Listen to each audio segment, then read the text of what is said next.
Ya, baik. Selamat malam, Bapak, Ibu, saudara-saudari semuanya. Eh, ya, yang pertama, terima kasih untuk kesempatan yang diberikan sehingga kita bisa bertatap muka walaupun lewat Zoom ya. Eh, sudah hampir 1 tahun ini tidak menggunakan Zoom, jadi agak sedikit kaku lagi ya, Romo. Oke, tapi baik. Saya coba share ya. Di mana tadi ya?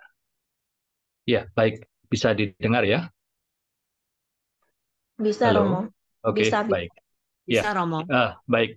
Jadi, Konsili Vatikan kedua dalam Lumen Gentium mengajak kita, menyadarkan kita bahwa kita semua sebagai awam juga dipanggil dalam karya penyelamatan Tuhan. Ya, jadi tugas itu bukan hanya untuk kami para religius, tetapi untuk kita semua sebagai umat yang telah dibaptis, ya. Dan itu ditegaskan kembali oleh Paus Yohanes Paulus yang kedua bahwa dasar tugas panggilan dan misi kaum awam adalah persekutuan dengan Kristus. Ya, jadi ini kita disadarkan kembali tugas tanggung jawab kita karena pembaptisan. Ya, kita semua yang sudah dibaptis itu pasti juga punya tanggung jawab eh, ya sebagai imam, nabi dan raja. Ya, karena pembaptisan itu kita semua punya tugas itu. Maka ya kembali lagi tiga tugas yang kita emban sebagai orang yang dibaptis sebagai murid-murid Kristus, ya hendaknya kita juga jalankan, ya. Jadi itu tugas kita. Sebagai nabi, ya kita akan menjadi lidah Tuhan, ya, lebih lidah Tuhan yang tentu saja akan eh, mewartakan ya kebenaran, ya. Jadi di situ seorang nabi kita tahu apa yang harus dibuat. Lalu kemudian sebagai imam kita juga punya tugas untuk menguduskan. Ya, salah satunya adalah dengan berdoa bersama seperti komunitas ini. Ya, itu adalah cara kita untuk menguduskan dunia yang memang situasinya juga semakin tidak baik-baik saja. Ya. Lalu kemudian sebagai raja, kita semua punya tugas untuk melayani. Ya, paling tidak itu tugas kita sebagai eh, rasul-rasul awam, sebagai para pengikut-pengikut Yesus. Nah, baik teman-teman, Romo ingin membagikan sedikit tentang pengalaman bahwa kita harus mulai keluar dari diri. Ya, Eh, Romo adalah seorang SVD, ya, jadi baru tanggal 15 Agustus yang lalu kami eh, memiliki frater-frater. Jadi biasanya setelah mengikuti perjalanan panjang dalam sebuah pembinaan, dan kami di Indonesia memiliki dua seminari. Ya, kami memiliki dua seminari. Yang pertama di Malang, yang kedua ada di Flores di Ledalero. Nah, pada tahun ini, pada tanggal 15 Agustus yang lalu, kami yang dari Minari Ledalero itu ada 26 frater yang bergaul. Lalu kemudian kami biasanya mendapat tugas perutusan, ya, mendapat tugas perutusan akan berkarya di daerah mana, gitu ya. Jadi ada 26, lalu kemudian ada 5 bruder. Di kami ada tarekat imam dan juga ada yang brudernya. Lalu kemudian yang di Malang kami hanya punya 7 frater yang bergaul, ya, yang bergaul sebagai anggota SVD. Dan untuk yang di Ledalero, Romo tidak terlalu atau belum memahami, belum belum mengikuti penempatan mereka. Mereka akan bertugas di mana. Ya, jadi kalau melihat kelihatannya banyak ya, tapi sekarang kami sudah tidak hanya memikirkan diri kami sendiri, tidak hanya memikirkan Indonesia, tetapi kami memikirkan dunia. Ya, oleh karena itu dari 38 ini itu sudah pasti akan diutus tidak semuanya di Indonesia, ya, tetapi akan dikirim ke berbagai macam tempat. Lalu yang untuk yang di Malang karena Romo lebih mengikuti, sehingga yang di Malang ini dari 7 orang itu 3 orang berkarya di dalam negeri di Indonesia, lalu yang lainnya berkarya di beberapa negara. Salah di antaranya adalah Zambia, Paraguay, Sudan Selatan, dan Kenya. Ya, jadi itu beberapa tempat yang eh, para frater ini nanti ketika sudah ditabiskan, maka mereka akan bertugas di tempat-tempat itu. Ya, jadi tidak semuanya di Indonesia, tetapi ada yang eh, pergi ke benua-benua lain, negara dan benua lain. Itu mau menunjukkan bahwa gambaran tentang perutusan itu sudah dibuat oleh gereja melalui kelompok para religius, ya. Akan tetapi panggilan ini sebenarnya juga bukan hanya untuk tugas mereka, tetapi kita semua kaum awam juga dipanggil untuk sebuah tugas perutusan. Ya, jadi kita harus bisa mewartakan siapa Tuhan yang kita sembah itu. Ya, sebenarnya intinya dari perutusan itu, kita diajak untuk mewartakan siapa Tuhan yang kita yakini, yang kita sembah. Ya, kita perkenalkan kepada orang lain, kepada siapa saja. Ya, jadi itu tugas perutusan. Baik, mari kita lihat sebenarnya bagaimana Tuhan dahulu memanggil para murid. Ya, kita tahu bagaimana dulu siapa sih yang dipanggil, apakah mereka itu orang-orang hebat, ya, sama seperti tadi para frater itu, mereka harus mengalami suatu pembinaan yang panjang, ya. Untuk konteks Indonesia menjadi seorang imam kurang lebih akan menempuh perjalanan 9 sampai 10 tahun dari level SMA, ya, kurang lebih itu. Eh, Demikian juga kurang lebih para suster, bruder gitu juga sekitar di 6-7 tahunan pembinaan baru kemudian mereka diutus, ya. Jadi memang ada proses untuk sebuah tugas perutusan, tidak bisa hanya langsung dikirim begitu saja, ya. Nah, kalau kita melihat juga panggilan dari para murid yang dulu dipanggil oleh Tuhan Yesus juga demikian. Mereka adalah orang-orang sederhana. Siapa yang dipanggil? Mereka adalah para nelayan. Ya, kita diingatkan tentang panggilan para murid Tuhan. Mereka adalah para pelayan, nelayan-nelayan, orang-orang sederhana. Ya, Yesus bertemu dengan mereka, lalu kemudian mereka diajak. Ya, jadi ya orang-orang sederhana, bukan orang hebat. Ya, tetapi juga di dalam proses Tuhan Yesus juga bukan hanya semua muridnya adalah nelayan, ya, tetapi ada juga para muridnya yang adalah seorang pemungut cukai, ya, Matius, panggilan Matius. Jadi latar belakangnya berbeda dengan mereka yang nelayan. Seorang pemungut cukai tentu saja lebih berpendidikan, ya, karena mereka akan menjadi wakil dari pemerintah Romawi. Ya, maka pasti mereka juga lebih punya pendidikan.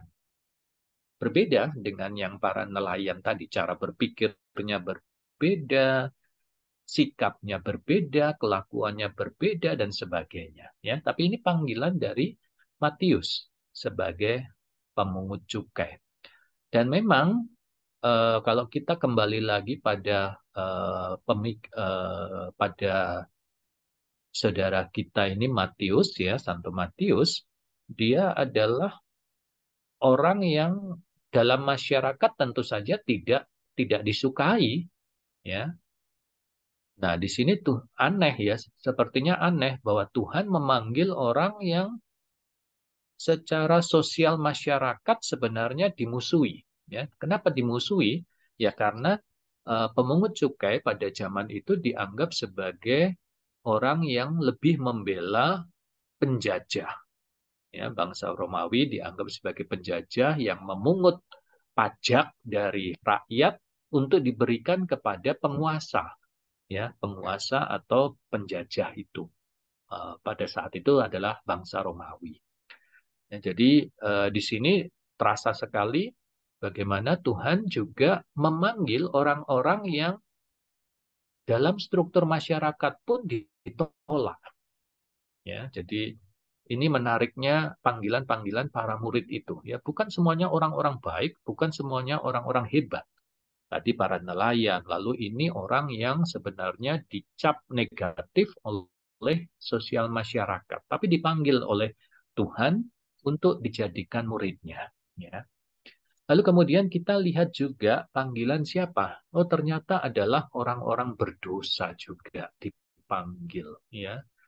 Jadi eh, kita lihat ada perempuan-perempuan ya yang juga dicap. Kalau tadi walaupun dicap si Matius ini pemungut cukai walaupun dicap negatif, tetapi dia punya status, dia punya jabatan yang bergengsi ya. Sehingga walaupun ya dianggap negatif tapi tetap masih dihormati, masih ditakuti. Tapi ada juga kelompok yang yakni para perempuan yang secara status sudah negatif, lalu juga ditambah dengan situasi-situasi yang lain. Ya. Jadi ada yang dianggap sebagai berdosa dan sebagainya. Ya, jadi ini pengalaman-pengalaman seperti ini. Lalu eh, dari kelompok wanita ya yang secara status sosial dianggap negatif, lalu juga eh, ya artinya lebih lebih terpuruk lagi. Tetapi mereka pun adalah murid-murid Tuhan. Ya, jadi latar belakangnya murid-murid Tuhan ini variasi sekali. Ya, kita tidak menyamakan. Maka sama seperti tadi kalau kita melihat kelompok para frater tadi juga latar belakangnya dari daerah, dari berbagai macam latar belakang yang sangat berbeda-beda. Ya. Nah, lalu kemudian ini berkaitan dengan para pendosa, ya. Lalu wanita-wanita, lalu juga ada eh, orang-orang yang disembuhkan, ya, yang mengalami penyembuhan dari Tuhan Yesus. Ya, jadi mereka juga mengikuti Tuhan Yesus karena ada sesuatu yang mereka peroleh. Ya, jadi pengalaman personal perjumpaan dengan Tuhan Yesus akhirnya membuat mereka juga mengikuti Tuhan Yesus. Ya, banyak sekali orang-orang yang mendapatkan mujizat, penyembuhan, lalu kemudian sebagai rasa syukur mereka mau melayani. Ya, nah. Lalu kemudian kita juga melihat bagaimana cara Tuhan Yesus mengutus, ya, yakni biasanya diceritakan adalah mereka selalu berdua-dua, ya. Nah, di sini sebenarnya juga merupakan sebuah simbol bahwa kita diutus itu selalu dalam kelompok, selalu dalam kebersamaan, gitu ya. Jadi supaya dengan demikian kalau kita berjalan itu ada teman seperjalanan. Ya, maka penting sebuah komunitas. Ya, di sini Bapak Ibu sebagai komunitas kerahiman ilahi itulah sebagai kelompok berjalan bersama ya untuk semakin menyadari tentang kerahiman Tuhan, ya, kerahiman Tuhan yang luar biasa itu. Nah, disitulah kita juga bisa menjadi pribadi-pribadi awam-awam yang juga bersaksi tentang kerahiman Tuhan. Ya, jadi seperti para murid juga demikian, mereka diutus berdua-dua, ya, dan mereka juga diberi bekal, ya. Jadi kalau menjadi pengikut Yesus itu tidak mungkin kosong-kosong, ya, pasti harus ada bekal, walaupun sedikit, tapi itu nanti kita akan berproses di dalam belajar. Ya, jadi jangan pernah takut. Saya tidak bisa apa-apa atau kita sangat saya ini masih baru dan sebagainya. Justru itulah ketika kita masuk dalam sebuah komunitas, kita belajar bersama di situ. Ya, jadi itu gunanya sebuah komunitas, gunanya sebuah kebersamaan. Nah, di situ Yesus katakan jangan membawa apa-apa. Di situ kita berlatih, ya, untuk benar-benar mengandalkan Tuhan. Dalam perjalanan, di dalam perjumpaan, kita memang perlu latihan, ya. Jadi di sini para murid juga dilatih untuk benar-benar bisa mempercayakan seluruh hidupnya kepada Tuhan Yesus.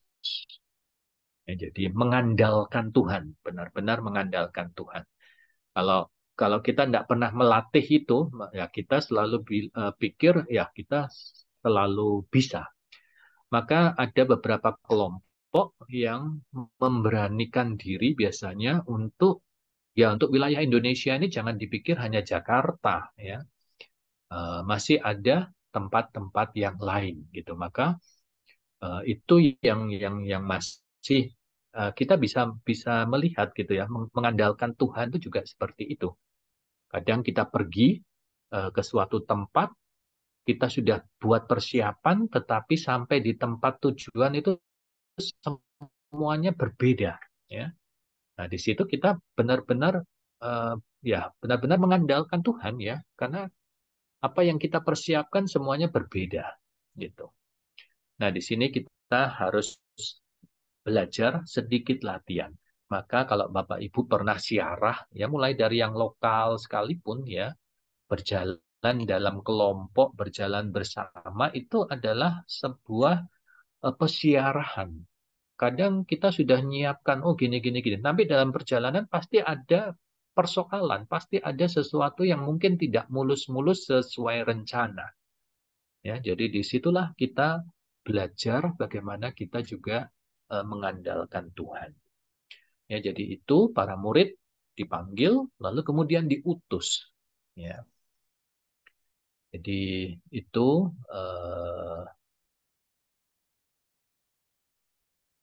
nah sekarang tentu saja kita semua akan ditantang, ya. Apakah para murid, para pengikut Yesus pun pernah ditantang oleh Yesus dengan kata-kata yang keras, gitu. Nah, dalam perjalanan mengikuti Tuhan Yesus, kita juga pasti mengalami naik turun, gitu kan. Nah, disinilah semacam kita bisa merefleksikan apakah kita akan tetap bertahan mengikuti Tuhan Yesus, memanggul salib kita, ya terus mengikuti Tuhan Yesus, atau kita memilih mundur. Ya, jadi di sini seringkali kita alami juga di dalam karya-karya pelayanan kita, ya, ketika kita bertabrakan, kita akhirnya memilih untuk mundur, ya, mundur teratur dan sebagainya. Tiba-tiba hilang, gitu ya. Dulu awalnya semangat sekali pelayanan-pelayanan, tapi kemudian ketika ada bentrokan-bentrokan sana sini, akhirnya tiba-tiba menghilang, tidak aktif dan sebagainya. Ya. Nah, inilah proses yang tentu saja akan kita alami di dalam menjadi pelayan-pelayan Tuhan. Ya, kita sebagai awam-awam dan kita dipanggil untuk itu, tentu saja tantangannya eh, tidak sedikit. Ya, lalu kita juga tidak hanya sebagai awam itu kita tidak hanya berkaryanya intern, ya, di dalam gereja saja. Justru kerasulan awam mengajak kita untuk keluar, ya, keluar dengan kita bergaul dengan masyarakat, ya. Kita juga punya berbagai macam bentuk karya-karya pelayanan, ya. Jadi itu sangat-sangat variatif sekali, gitu ya. Nah, maka tentu saja kita semua dipanggil untuk hidup baru di dalam Tuhan. Nah, Bapak Ibu, peristiwa kebangkitan itu eh, menarik. Ceritanya itu sangat menarik, ya. Kebangkitan Tuhan Yesus, lalu penampakan-penampakan, ya. Nah, di sini Romo sedikit ajak kita untuk eh, membaca apa yang dialami oleh para murid ketika peristiwa penampakan itu, ya. Fakta yang ditemukan adalah kubur kosong. Ya, jadi di sini dimainkan dengan sangat bagus, diceritakan dengan sangat bagus oleh penginjil Yohanes. Ya, jadi pada waktu itu para murid sedih, ya, setelah mereka melihat bahwa Tuhan Yesus meninggal. Ya, lalu kemudian seperti biasa, para wanita itu punya kepedulian. Ya, kelompok-kelompok dimanapun, ketika ada wanitanya itu sangat peduli. Ya. Maka ini juga kelompok wanita itu tiba-tiba sudah pagi-pagi ingin ke makam. Ya. Tetapi sampai di sana, belum sampai di tempat. Ya. Maka kalau Bapak Ibu pernah bersiarah di tempat-tempat yang menggambarkan tentang gua, tentang makam Yesus, ya. Kalau dari kejauhan sudah dilihat, loh kok pintunya atau batunya sudah terguling, ya. Maka pasti muncul sebuah pemikiran, wah kalau begitu jenazah Tuhan Yesus pasti dicuri. Nah, itu pikiran dari para wanita tadi, ya. Jadi belum melihat, belum menjenguk, tapi sudah dari kejauhan hanya melihat batu itu terguling, mereka sudah berpikiran demikian, ya. Jadi inilah dalam pelayanan-pelayanan itu kadang kita bisa berasumsi, ya. Maka di sini kita perlu belajar juga, ya. Kita punya asumsi. Maka para wanita tadi begitu melihat, belum melihat masuk, ya, tapi dari kejauhan saja sudah melihat batu terguling, mereka langsung berpikir jenazah Yesus sudah dicuri orang, ya. Maka kemudian mereka berlari kembali untuk memberitakan kepada para murid. Ya, lalu mereka katakan, Tuhan telah diambil orang dari kuburnya dan kami tidak tahu di mana dia diletakkan. Ya, jadi itu yang disampaikan kepada para murid. Lalu para murid yang diwakili oleh Petrus dengan Yohanes itu berlari cepat-cepat. Mengapa? Ingin membuktikan.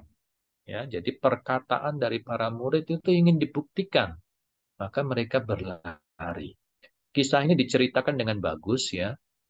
Lalu mereka berlari, dua orang ini berlari, tetapi yang Yohanes itu dia berlari lebih dulu, ya.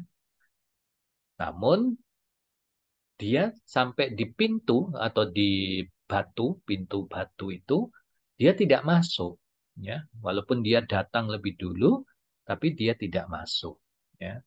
Lalu kemudian ketika Petrus menyusul di belakangnya, baru Petrus langsung masuk. Mengapa itu terjadi? Karena Petrus adalah pemimpin para rasul. Ya, jadi di situ mau mengatakan kadang kita juga perlu hormat. Kita perlu rendah hati. Di dalam hidup bersama itu kadang kita membutuhkan itu. Ya, jangan merasa bahwa saya paling hebat dan sebagainya. Ya, kadang kita perlu belajar itu. Jadi kemudian Petrus masuk lalu diikuti, ya, diikuti oleh Yohanes tadi masuk ke dalam kubur. Nah, disitulah mereka baru mulai berpikir, gitu kan, jenazah Yesus tidak ada. Lalu tadi para wanita menceritakan bahwa jenazah Yesus dicuri. Nah, ketika apa yang mereka dengar dengan fakta yang mereka lihat agaknya sulit di, eh, dicapai kebenarannya, ya. Karena apa? Karena yang mereka lihat adalah kain peluh yang tadinya ada di kepala Yesus ternyata tidak terletak dekat kain kafan, tetapi agak di samping di tempat yang lain dan sudah tergulung. Nah, di sini agak bertolak belakang dengan informasi dari para wanita yang mengatakan bahwa jenazah Yesus dicuri. Ya, jadi di situ. Logika yang bisa diambil adalah kalau jenazah Yesus dicuri, maka seluruh kain itu pasti juga akan diangkut. Tidak mungkin akan dibuat tergulung, lalu diletakkan dan sebagainya. Ya, jadi ini sesuatu yang ganjil gitu. Kalau mereka masih menemukan itu, nah maka pasti apa yang disampaikan oleh para wanita tadi bisa dibantah bahwa jenazah Yesus pasti tidak dicuri. Lalu pertanyaannya adalah, kalau tidak dicuri, lalu kemana? Gitu, ya. Petrus terus bingung. Ya, Petrus masih bingung, tidak mengerti.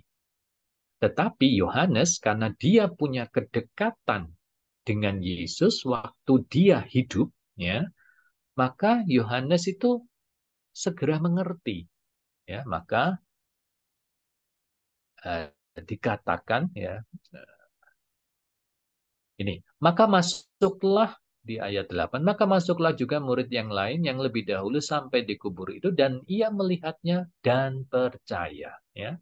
Jadi Yohanes begitu melihat sebenarnya fakta yang dilihat sama dengan Petrus, ya, tetapi Petrus tidak mengerti, tetapi Yohanes mengerti dan percaya. Dia percaya apa? Yohanes langsung percaya dengan semua yang pernah Yesus ajarkan, bahwa dia bangkit dari antara orang mati. Nah, inilah Bapak Ibu, teman-teman, saudara-saudari, proses pemuritan itu bukan serta-merta atau bukan sesuatu yang instan. Ya, proses pemuritan itu juga melalui proses yang ya lama, jatuh bangun dan sebagainya. Tapi kita tentu saja tidak perlu takut, tidak perlu cemas, ya, karena Tuhan Yesus itu pasti tidak akan membiarkan kita, ya. Para murid ini terus digembleng, dididik, ya.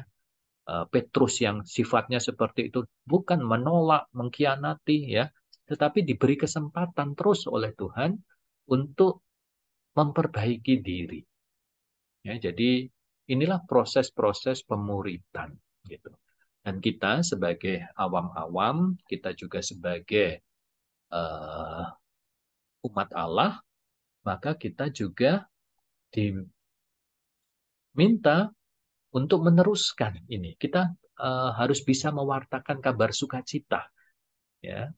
Maka kembali lagi bagaimana dahulu ketika peristiwa-peristiwa penampakan selalu para murid diajak untuk kembali ke Galilea, ya. Maka kita diminta untuk membaptis. Ya, tugas perutusan ini adalah mewartakan tentang Tuhan, itu adalah tugas kita semua. Maka ya, Bapak Ibu yang masuk dalam komunitas kerahiman ilahi tentu saja juga punya tugas untuk mewartakan Allah yang Maha Rahim itu. Ya, mewartakan Allah yang Maha Rahim. Apa yang bisa kita buat? Ya, ada banyak sekali. Zaman ini adalah zaman di mana ada begitu banyak orang miskin, ada banyak orang yang tersingkir, ada banyak orang yang kehilangan harapan, ada orang yang, ya, para pengungsi dan sebagainya yang ditolak dan sebagainya. Maka kerahiman Allah, ya, kesaksian kita adalah kita ingin menunjukkan bahwa Allah itu Maha Rahim. Apa maksudnya Allah itu Maha Rahim? Allah itu ya seperti rahim seorang ibu. Ya, bagaimana rahim seorang ibu yang pasti akan menerima apa saja yang ada dalam rahimnya. Ya, jadi sebenarnya Allah itu seperti itu. Dia pasti akan menerima. Entah itu dikatakan tidak baik, entah itu dikatakan misalkan, oh ini anak haram dan sebagainya. Itu rahim seorang ibu akan menerima. Gitu. Ya, jadi itulah Allah. Itulah Tuhan yang harus kita wartakan. Bahwa Tuhan akan menerima semua saja. Ya, termasuk teman-teman kita yang mengalami berbagai macam eh, disingkirkan, ditolak, ya, kemudian secara status juga direndahkan. Jadi di situ, itulah paling tidak kita diingatkan akan tugas kita sebagai kelompok para awam, ya, ya kita dipanggil untuk menjadi pelayan-pelayan Tuhan. Ini sedikit yang bisa Romo bagikan, ya, semoga bisa berguna untuk karya-karya pelayanan selanjutnya bagi komunitas ini, ya. Itu saja yang bisa Romo sampaikan. Terima kasih, ya. Ya, terima kasih Romo Cahyo untuk renungan pada malam hari ini. Kita sungguh bersyukur renungan malam hari ini sungguh sangat baik mengingatkan kepada kita bahwa kita dipanggil oleh Tuhan siapapun dia, baik dia jahat maupun dia baik, sakit ataupun sehat, kemudian apakah dia berdosa atau dia suci, apakah dia memiliki banyak harta atau dia tidak memiliki harta, itu semua dipanggil oleh Tuhan untuk mau melayani dan mau diutus kemanapun kita diutus. Seperti para Romo ya, begitu terima tabisan, langsung siap diutus kemanapun diminta oleh provinsial ya. Kemudian dan yang penting itu semua yang kita lakukan untuk melayani adalah mengandalkan Tuhan, bukan mengandalkan diri kita sendiri. Itu yang penting sekali. Dan kita diingatkan oleh Romo dari akhir perenungan malam hari ini bahwa kita sebagai anggota kerahiman kita punya tugas yang penting, yaitu mewartakan Allah yang Maha Rahim yang bisa kita lakukan dalam keseharian kita. Kepada siapa mereka? Kepada orang kecil, kepada orang yang memang membutuhkan bantuan, kepada orang yang dilupakan. Begitu ya kira-kira Romo ya. Nah, ini yang saya tangkap, Tuhan memanggil semua orang dan menerima semua orang. Terima kasih sekali lagi Romo untuk renungan yang sangat baik ini. Kami sungguh bersyukur pada malam hari ini. Kami semua memiliki kesempatan dan waktu untuk mendengarkan renungan dari Romo Cahyo. Kemudian selanjutnya kita sambil Romo bisa istirahat sejenak, Bapak Ibu yang yang tadi menyimak mendengarkan renungan yang disampaikan oleh Romo bisa mengajukan pertanyaan atau mungkin ada pengalaman yang mau di-share bisa melalui chat ataupun raise hand. Kami persilakan waktu dan tempat kami sampaikan kepada Bapak Ibu. Ayo gunakan kesempatan malam hari ini.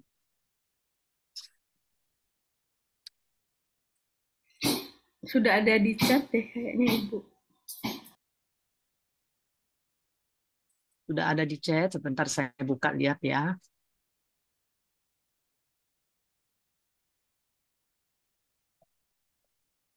Ada satu pertanyaan dari Ibu Imakulata. Selamat malam Romo Cahyono, izin bertanya.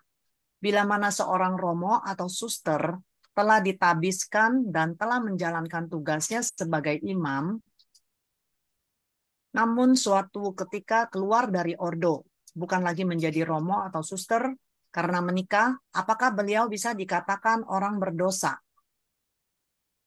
karena melanggar janjinya saat kaul kekal? Terima kasih. Itu pertanyaan pertama, Romo. Ya, ya, baik. Terima kasih untuk pertanyaannya. Ya, paling tidak yang selalu harus kita ingat adalah bahwa kita semua adalah orang berdosa. Ya, tidak ada orang yang sempurna, betul-betul sempurna, tidak ada. Ya, jadi kita semua pasti adalah orang berdosa. Nah, eh, dalam pengalaman kita tidak gereja sekarang tidak mau mengatakan bahwa kita menjadi Tuhan, ya, jadi semacam begitu. Jadi saya pun tidak punya punya kuasa untuk menjudge orang, mengatakan bahwa oh kamu berdosa dan sebagainya, ya. Dosa itu sekarang lebih dimaknai sebagai relasi kita dengan Tuhan, gitu. Oleh karena itu, tentu saja ketika mereka sudah keluar dari seorang imam dan sebagainya, tentu mereka kehilangan hak-hak mereka, ya. Seperti misalkan sebagai seorang imam, ya mereka tidak bisa lagi melaksanakan tugasnya untuk merayakan Ekaristi dan sebagainya. Tetapi sebagai pribadi manusia, tentu saja mereka bisa kembali dalam kegiatan normal, ya. Kalau mereka semua sudah dibebaskan, lalu kemudian ya artinya proses itu sebagai manusia tentu saja tentu saja bisa, ya, manusia. Nah, bagaimana kita bersikap? Nah, dalam dalam ajaran itu kita yang Romo tangkap, ya, selalu di dalam sebuah untuk membantu kita apakah kita ini sedang berdosa atau tidak, macam begitu, ya. Maka kembali lagi pada pribadi kita masing-masing, ya. Eh, yang Romo dapat selama pendidikan adalah paling tidak ada 3 kata kunci, ya. Ada 3 kata kunci yang akan membantu kita, yakni kita tahu, kita mau, dan kita mampu. Ya, jadi tahu, mau, mampu itu 3 kata kunci untuk mengukur seberapa besar dosa kita.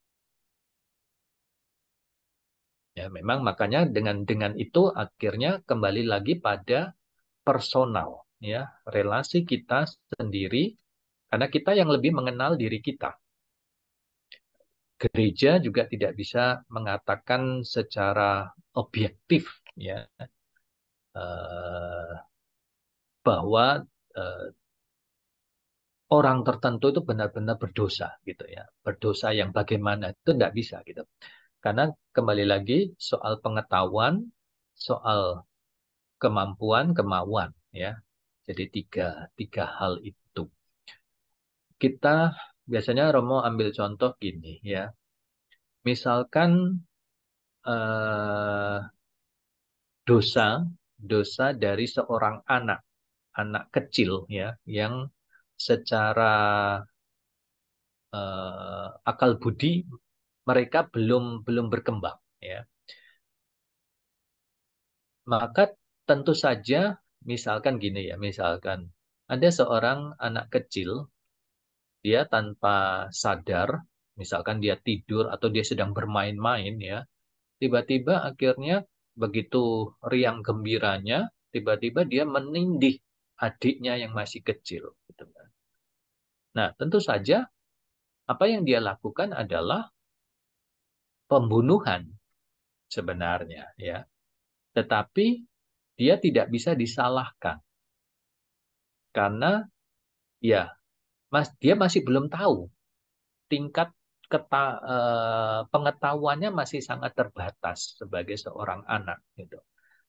Nah, hal itu akan sangat berbeda dengan ketika orang yang sudah dewasa, mungkin dia memang tidak sengaja, ya, tetapi dia tanggung jawabnya jauh lebih tinggi karena dia sudah memiliki pengetahuan, gitu. Ya, jadi Nah, di situ maka gradasinya itu kembali lagi pada personal kita, ya. Walaupun ada 3 kriteria tadi, tetapi juga memiliki gradasi-gradasi yang sangat berbeda-beda, gitu. Oleh karena itu, ya, berkaitan dengan dosa, kembali lagi, Romo hanya bisa mengatakan demikian, gitu, bahwa eh, ya bisa dikatakan bahwa dia telah secara objektif, ya, mereka telah mengingkari, gitu kan. Tetapi Tuhan tetap memberi kesempatan kepada mereka untuk bertobat, untuk memperbaiki diri. Ya, jadi bukan berarti bahwa dia sudah meninggalkan imamatnya, mereka juga sudah keluar dari kaul-kaulnya, lalu kemudian mereka kita judge, tidak boleh, kamu tetap orang berdosa, tidak bisa begitu, ya. Selalu ada kerahiman. Justru di sini kita belajar untuk melihat kerahiman Tuhan.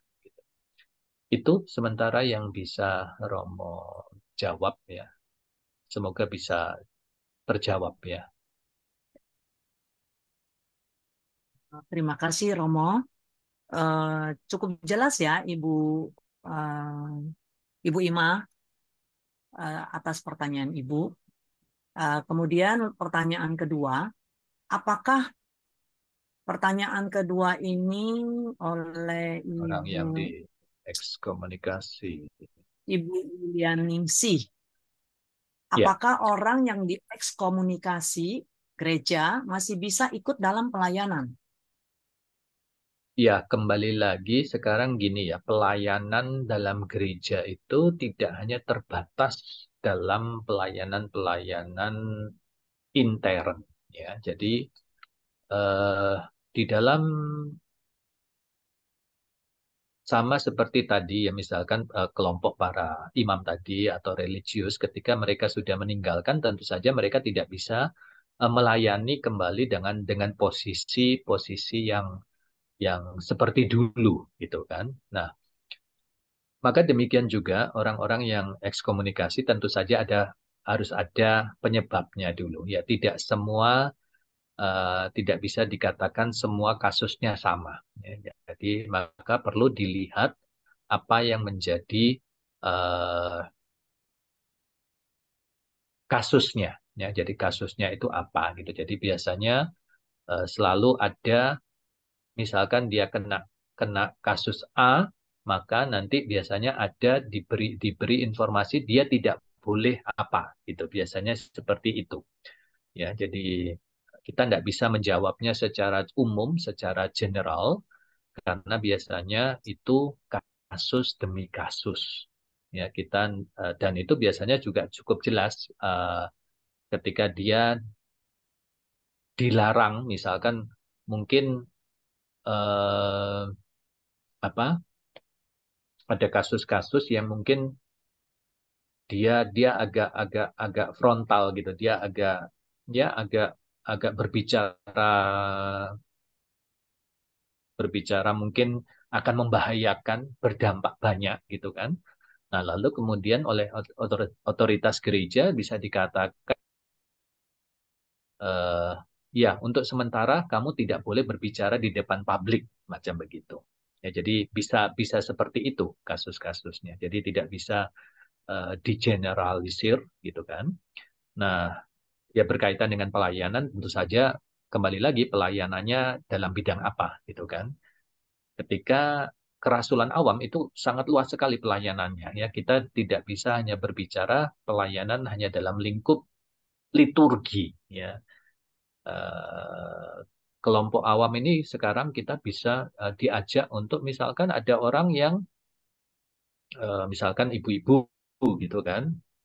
Lalu kemudian, ya, mereka cukup cukup apa pandai berorganisasi, ya, tidak ada soal, gitu kan.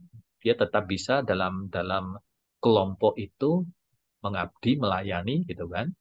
Ya, cuma mungkin setiap organisasi biasanya ada aturannya, gitu kan. Mungkin supaya tidak menjadi batu sandungan, mungkin biasanya tidak mengambil posisi-posisi yang tinggi, gitu, yang penting, gitu, biasanya, gitu.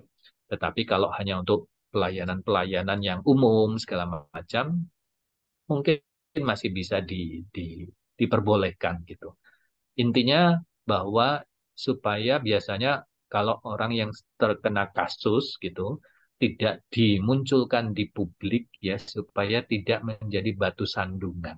Biasanya cara berpikirnya hanya itu ya supaya tidak menjadi batu sandungan nanti eh, orang akan berpikir loh dia kan pernah gini-gini daripada membuat keributan akhirnya pelayanan kita menjadi tidak efektif. Maka lebih baik eh, dia menyadari diri, lalu kemudian juga jangan diletakkan di posisi-posisi yang agak agak strategis atau pengurus-pengurus inti dan sebagainya, ya, atau pelayanan-pelayanan yang menyangkut iman gitu, biasanya pasti ada aturan-aturannya. Begitu, itu boleh ada yang sharing ya silakan, Bu Terima Emma. kasih Romo. Ya, Cukup jelas ya Ibu Yuliani. Ini ada satu ibu yang ingin sharing. ya silakan. Bagaimana ya Pak Gun? Ini waktu jam 9, boleh Romo? Jam 9. Kalau saya ya silakan. Kalau tergantung mau sharingnya apa gitu kan. Ya, tolong sharingnya singkat aja ya, berapa menit gitu. Mungkin dikasih waktu 5 menit kali ya Pak Gun ya. Ya, oke.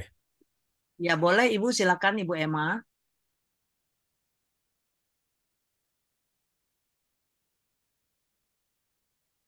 Ibu Emma.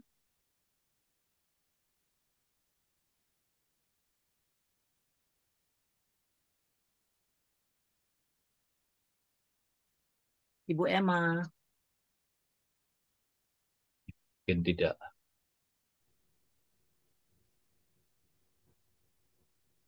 Oh mungkin Ibu Emma apa tidak jadi ya? Nggak bisa di-unmute, mungkin harus ditolong Ibu untuk meng-unmute.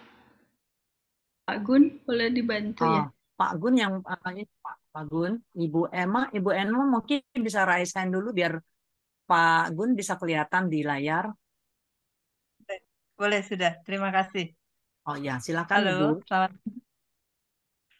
selamat malam Romo Cahyo. Ya, Saya ingin bercerita dan ada pertanyaan juga untuk Romo.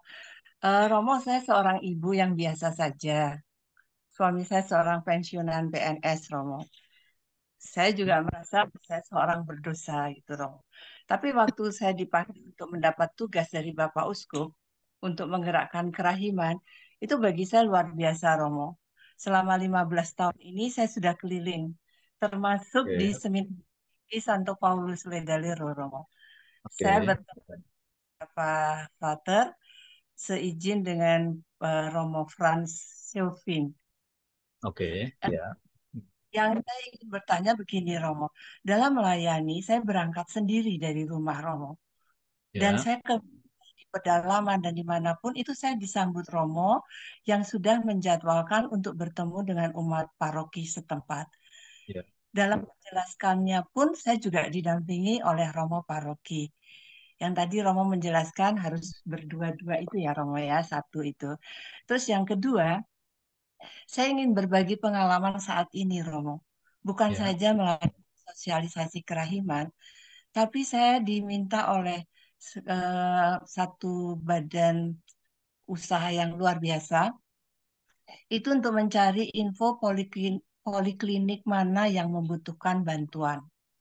Juga mencari siswa lulusan SMA, SMK yang tidak bisa melanjutkan kuliah untuk belajar bahasa Jepang gratis selama 4 sampai 6 bulan.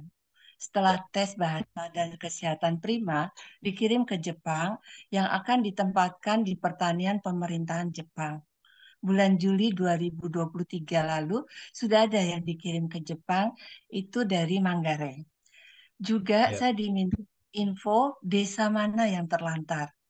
Ada pihak kementerian yang terkait yang memerlukan info dari saya. Saya kemarin sudah diwawancara, saya memberikan info untuk ke Pulau Siberut. Karena saya juga sudah pernah ke sana, Dan minggu depan ada yang berangkat ke sana.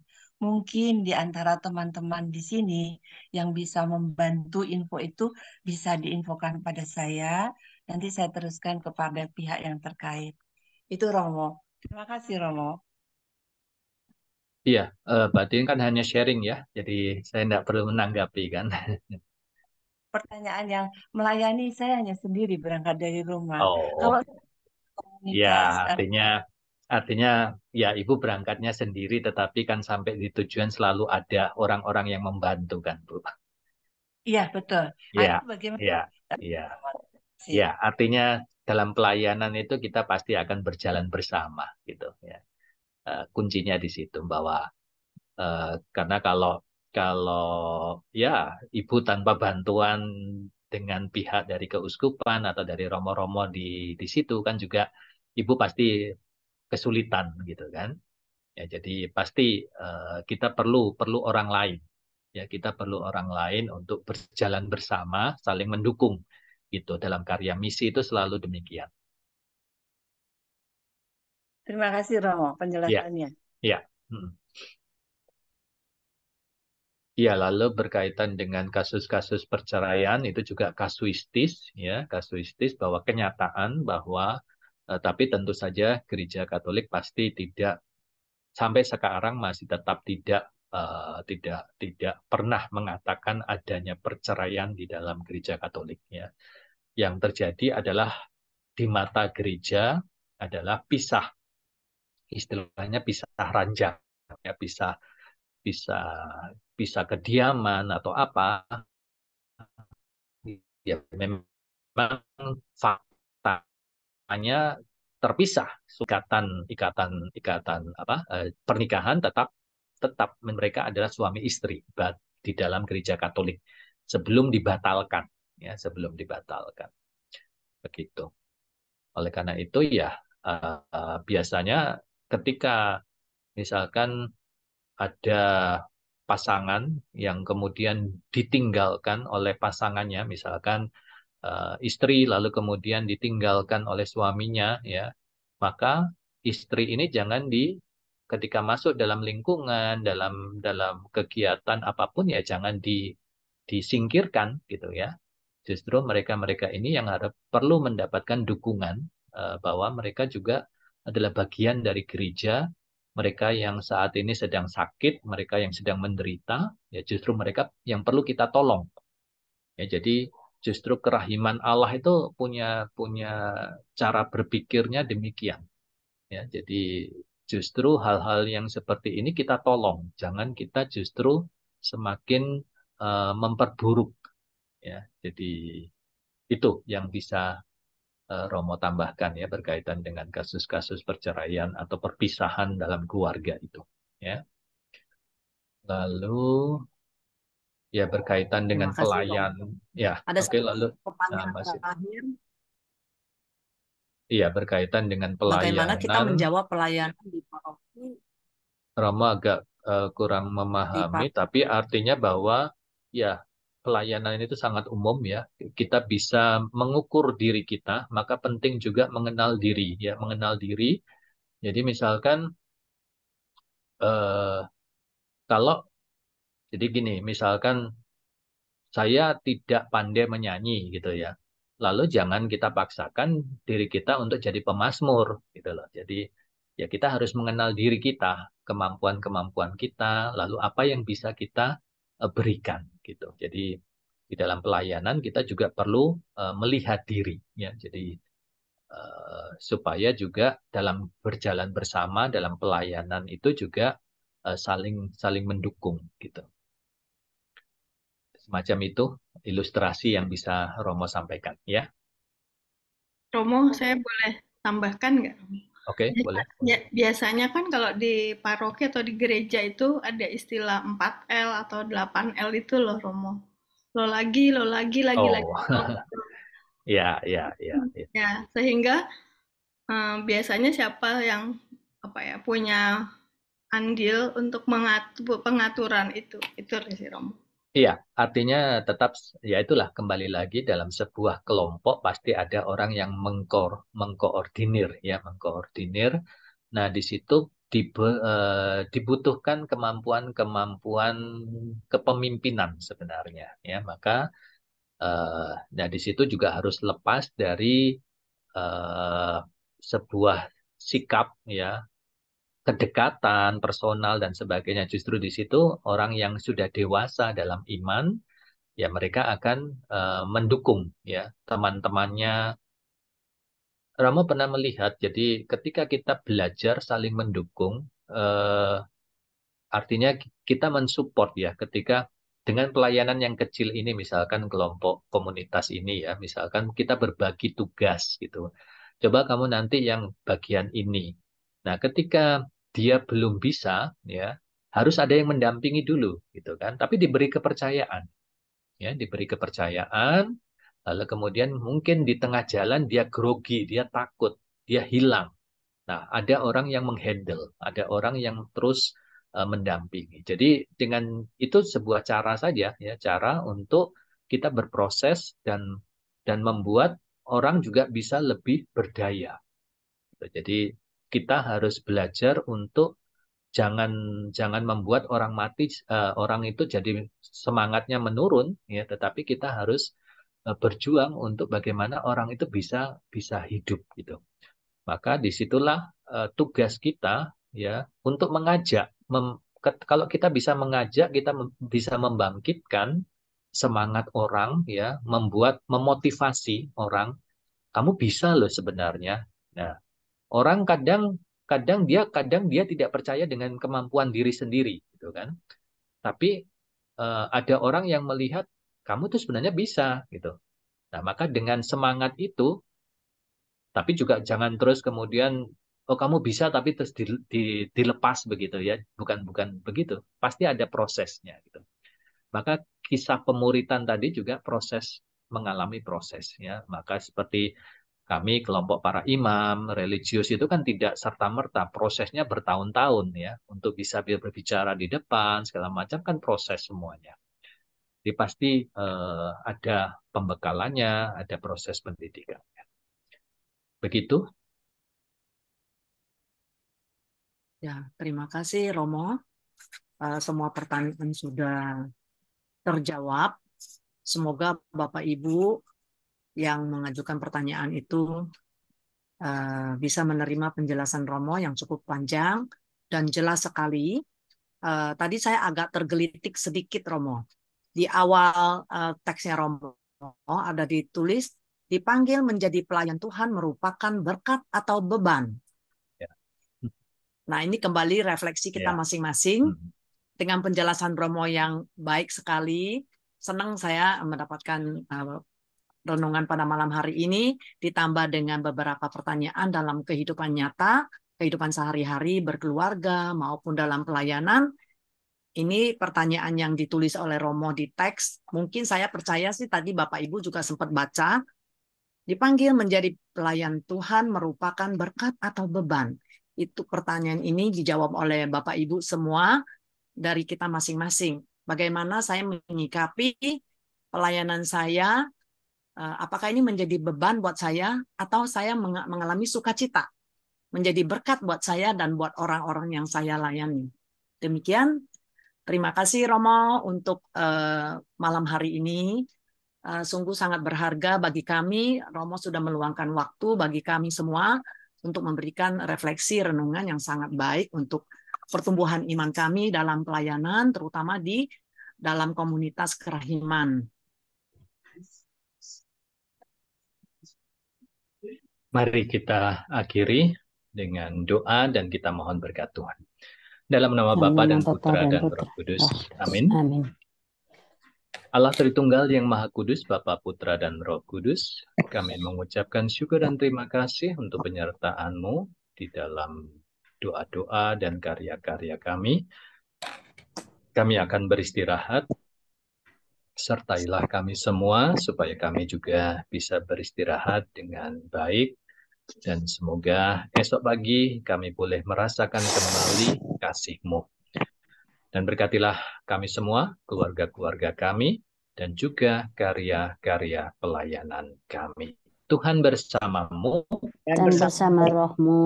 Dan semoga Allah yang Maha Kuasa mencurahkan berkat melimpah kepada kita semua, Dalam nama Bapa, Bapa dan Putra, Putra dan dan Roh Roh Kudus. Kudus. Amin. Amin. Amin.